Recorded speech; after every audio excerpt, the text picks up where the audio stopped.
Приемочная комиссия агентства железнодорожного транспорта завершила свою работу. Запуск пассажирского сообщения со станции Нижний Бестях планируется на 27 июля. Несколько пешеходных переходов закрыто в Нерюнгри.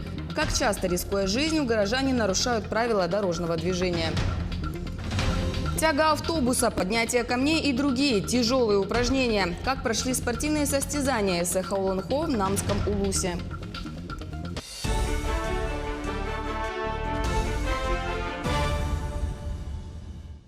В эфире новости. В студии работает Ольга Башук. Здравствуйте. 20 июня прошла традиционная прямая линия с Владимиром Путиным. Глава государства ответил на 81 вопрос. Больше всего граждан интересовали такие темы, как уровень жизни, качество оказания медицинских услуг, проблемы малого и среднего бизнеса. Кроме того, Владимир Путин прокомментировал строительство Ленского моста. Он сам выбрал этот вопрос из обращений, транслировавшихся на экране. Владимир Путин ответил, что проект дорогой, однако подчеркнул, что мост важен для развития города, и этот вопрос необходимо решить рано или поздно. В свою очередь, Айсан Николаев на встрече с журналистами сразу после прямой линии прокомментировал ответ президента. По словам главы региона, строительство моста играет большую роль для развития не только столицы, но и республики в целом. И мы вот сейчас как раз во всех наших расчетах мы убеждаем наших федеральных коллег, причем достаточно успешно, что проект этот гораздо шире, он охватывает огромную территорию республики. И на самом деле в результате строительства Ленского моста мы можем получить буквально в ближайшие годы, после окончания его строительства, охват свыше 80% населения республики круглогодичной транспортной доступностью. Это огромная цифра, и как раз этот показывает, что это не только тупиковое ответвление на Якутск, это как раз охватывает огромную территорию практически всей Западной Якутии, которая реально может в ближайшие годы стать уже полностью круглогодично транспортно доступной, в особенности при условиях активного сегодня строительства автодороги Вилюй, которая в ближайшие годы мы тоже надеемся от Мирного до Якутска тоже станет круглогодичной. Запуск регулярного пассажирского сообщения со станции Нижний Бестях планируется на 27 июля. Напомню, в декабре прошлого года завершилось строительство первого этапа пускового комплекса, а в феврале на скорректированную проектную документацию получено положительное заключение главгосэкспертизы. А в эти дни завершила свою работу приемочная комиссия Федерального агентства железнодорожного транспорта. Было принято более 400 километров пути. Сейчас начнется работа по внесению всех станций в тарифное руководство, то есть, соответственно, изменятся тарифы перевозные, соответственно, это удешевит доставку грузов, соответственно, это положительно скажется на экономическом развитии региона. В Якутске продолжает свою работу 5-й Всероссийский форум Центров государственных и муниципальных услуг. На пленарном заседании представители органов власти, Росреестра, Пенсионного фонда и региональных МФЦ обсудили цели и задачи, которые стоят сегодня перед центрами по всей стране. В первую очередь это отказ от бумажного документооборота и полный переход на цифру, а также увеличение количества предоставляемых населению услуг. Когда вся республика у нас отмечает эту МФЦ, оно и сегодня играет очень важную роль в общении между властью и жителями, а в случае реализации наших решений в части цифровизации, я думаю, что это выйдет вообще на другой уровень и еще более облегчит жизнь наших граждан. МФЦ уже сейчас обеспечили новое качество государственных услуг, но наша жизнь стремительно меняется, и мы должны думать о том, какой следующий шаг должна сделать эта система. Цифровая повестка, изменения, происходящие в отношениях, расширение потребностей граждан, рост удовлетворенности качеством услуг ставит перед системой новые вызовы. И как раз сегодняшнее обсуждение, в рамках сегодняшнего обсуждения мы наметили очень важные направления дальнейшего развития этой системы. В Нерюнгри по предписанию ГИБДД было закрыто несколько пешеходных переходов, что доставляет немало неудобств горожанам. Как часто, рискуя жизнью, нарушают правила дорожного движения нерюнгринцы, узнала наша коллега Александра Цыбикова. Однако из-за того, что по ГОСТу расстояние между пешеходными переходами должно быть не менее 300 метров, исчезли 9 переходов. По привычке, выходя на пешеходный переход, который сравнительно недавно считался действующим, горожане предпочитают все же перейти на свой страх и риск. Да, действительно, у нас в городе убрано 9 пешеходных переходов. На этой неделе их демаркировали. но пешеходы также продолжают ходить.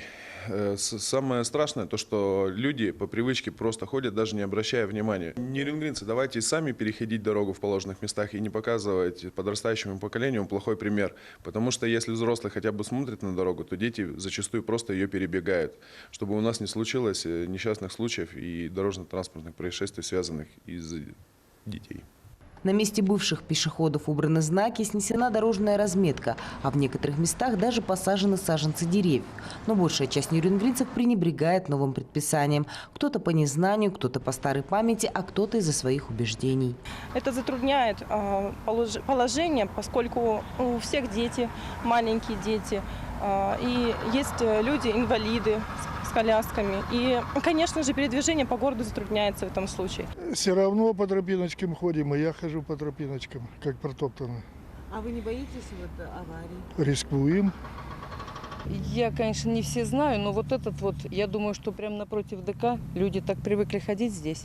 Мне кажется, так и будут ходить. И березки, и сосенки не поможет, ничего. Вот этот переход можно было бы оставить.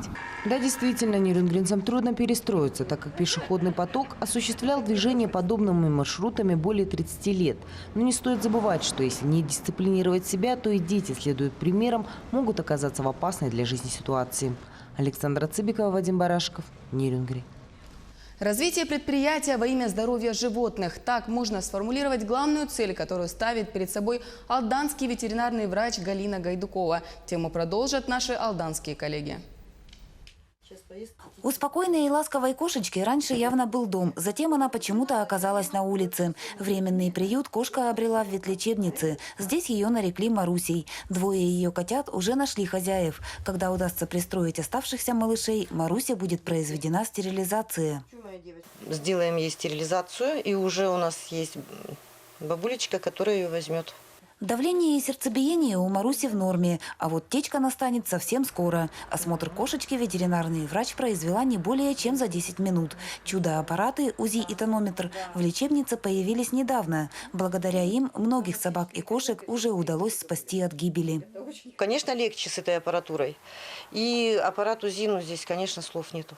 Что здесь можно смотреть, он смотрит сердечки у нас, естественно, брюшная полость, суставы. Своей миссией Галина называет сохранение здоровья братьев меньших, исцеление их от имеющихся болезней и защита от возможных недугов. Выполнение этой задачи невозможно без новейшей аппаратуры, которая открывает ветеринару широкие возможности. Сейчас все это освою, когда хочу все-таки сделать лабораторию, чтобы анализы крови, анализы мочи, все это было у нас сделано. Ветлечебницу Галина Гайдукова открыла в 1995 году. Наряду с домашними кошками и собаками она спасает жизни и возвращает здоровье четвероногим бездомным. Ничьих животных быть не должно, убеждена Галина. С этим полностью согласны члены благотворительной организации «Верные сердца» и волонтеры приюта «Кошкин дом». С развитием добровольческого движения жизнь хотя бы части усатых-полосатых стала легче. С таким объемом справляться это вообще. И за каждого переживаешь. Это сердце рвать. А так, в принципе, они там хоть под крышей, хоть не голодные. Сейчас в Кошкином доме более сотни мурок и барсиков. Волонтеры в лечебнице Галины бывают часто. Совместными усилиями ветврач и неравнодушные алданцы ищут животным хозяев. Галина помогает в лечении и стерилизации кошек.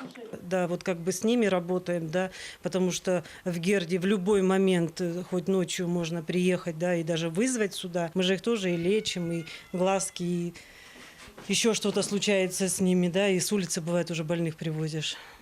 Пристраивать в хорошие руки не представляющих племенной ценности котят и щенков очень сложно. Ветврач и волонтеры призывают хозяев решить проблему незапланированного потомства, которое в будущем нередко оказывается на улице, путем стерилизации животных. Татьяна Вахнина, Сергей Шипачев, Александр Лукин, Алдан.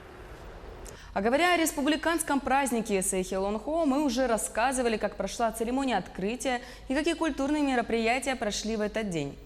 Но одним из самых зрелищных событий стали спортивные соревнования. На них побывал и готов поделиться подробностями Василий Радченко. Вишенкой на торте практически любого эссеха становятся спортивные состязания. И Сейхелонхо 2019, конечно же, не стал исключением. Название им дали «Эрберде», что в переводе можно адаптировать под русское высказывание «удалец молодец». Представляют они из себя многоборье, то есть победитель определяется по результатам нескольких дисциплин. Но за их основу взяли другие популярные национальные игры. За основу все мы взяли это игры Дыгына, которые проводятся на Сех Туймада. Сех Олонхо представляет тоже крупномасштабное мероприятие, которое включает и культурную часть, ну и в том числе спортивную. И будет таким же своим брендом вот на Сех Олонхо.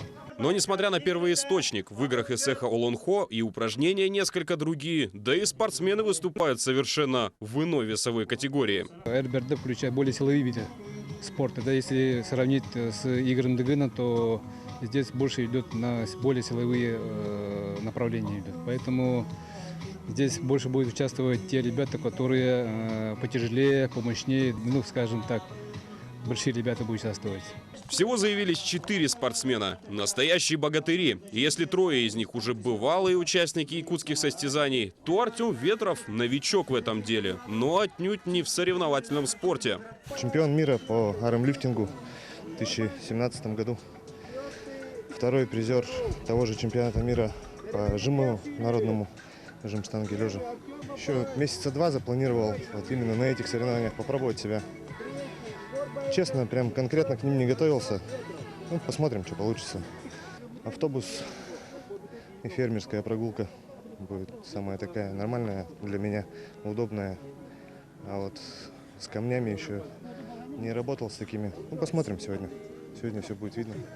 В итоге Тулагинский Геракл, такое прозвище дали Артему в силу его малой родины и отнюдь немалых размеров, сходу показал отличный результат. 2-е место в общем зачете.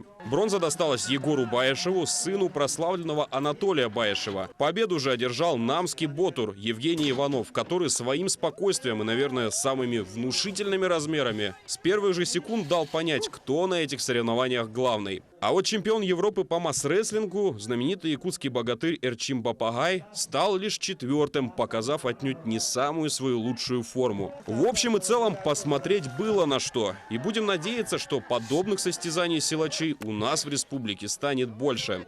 Василий Раченко, Григорий Охлопков, Намский район.